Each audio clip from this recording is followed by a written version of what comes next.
اب میں جو آپ کو متوجہ کر رہا ہوں، گھر سے جو نکلی اور ایسا اگر تنگ لباس پہنا تو شیطان اور دنیا اتنے مکار دشمن ہیں کہ آپ کے ذہن میں بھی یہ نہیں آنے دیں گے. آپ معصوم ہیں، آپ کے ذہن میں کوئی برائی نہیں ہوگی، بس ایسے رواج کے طور پہ، فیشن کے طور پہ، سٹائل کے طور پر، دنیا کی روا روی اور دیکھا دیکھی کے طور پہ کر رہی ہیں، برائی نہیں ہے. یہی ان کا مکر ہے شیطان اور دنیا کا کہ دھیان ادھر نہ جائے کہ میں برائی کر رہی ہوں، دھیان ہی نہ جائے. اب میں دھیان دلوا رہا ہوں، میرا کام ہی یہ ہے، میری ڈیوٹی یہ ہے کہ نفس، شیطان اور دنیا جدھر آپ کا دھیان نہیں دلوانے دے رہے، میں یہی جنگ آپ کے لیے لڑتا ہوں اور آپ کو سمجھاتا ہوں کہ آپ بھی فوج بن جائیں میری، ادھر دھیان جائے. وہ دھیان یہ ہے کہ یہ کام تو صرف شوہر کے لیے تھے جس کو زوج کہتے ہیں. یہ چیزیں تو نہ باپ کے لیے تھی، نہ ماں کے لیے تھی، نہ بہن بھائی کے لیے تھی، نہ گھر کے لیے تھی. اور باہر والے کے لیے تو سراسر دوزخ کا ایندھن تھی اور آگ تھی. میک اپ کرنا، جسم کو ننگا کرنا، خواہ جز اور آدھا ہی ننگا کرے، کپڑوں کو تنگ کرنا، کپڑوں کو تنگ کرنا. تو یہ جب آپ پہن کے نکلیں گی، آپ نے اس کو نام کہہ دیا. آج کل فیشن یہ چل رہا ہے، یہ ایک جملہ ہے، آج کل فیشن یہ چل رہا ہے. تو میرے بیٹے اور میری بہنیں اور میری ماؤں اس لیے کہہ رہا ہوں کہ وہ اپنی بیٹیوں پر دھیان کریں. بہنیں جو میری عمر کی ہیں اور ساری بیٹیاں یہ سمجھیں یہ جملہ کہ آج کل کی فیشن یہ ہے، قبلہ حضور فیشن ہے آج کل.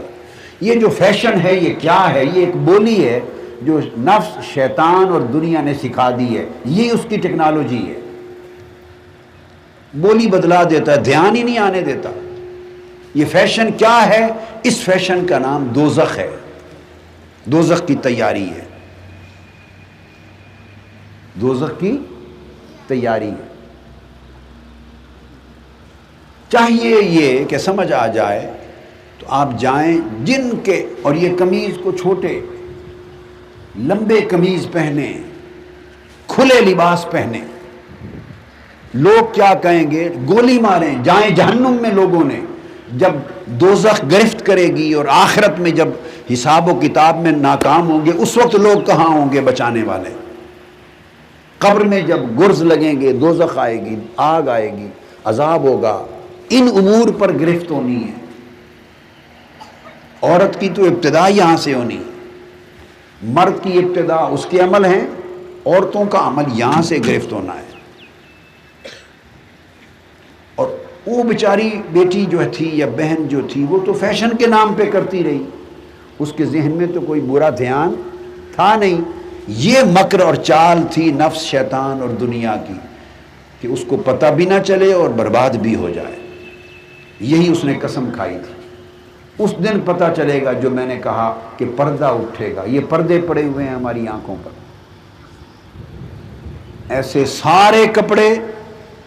اگر اس اعتکاف کا فیض لیا ہے اور لینا ہے اور آخرت بنانی ہے، ایسے سب کپڑے جا کے کھلوا دیں جن کے اندر سلائی کی گنجائش، فولڈ ہیں، اتنے سلائی ہے وہ کھلوا دیں. لمبا کرنے کے لیے اتنا فولڈ ہو سکتے ہیں، لمبا کر دیں، کھول دیں.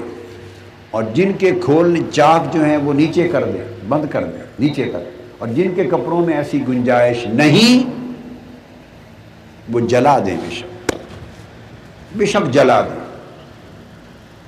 وہ جو دوزخ کی آگ سے جلنا ہے جس، اس سے بہتر ہے یہ کپڑے جل جائیں.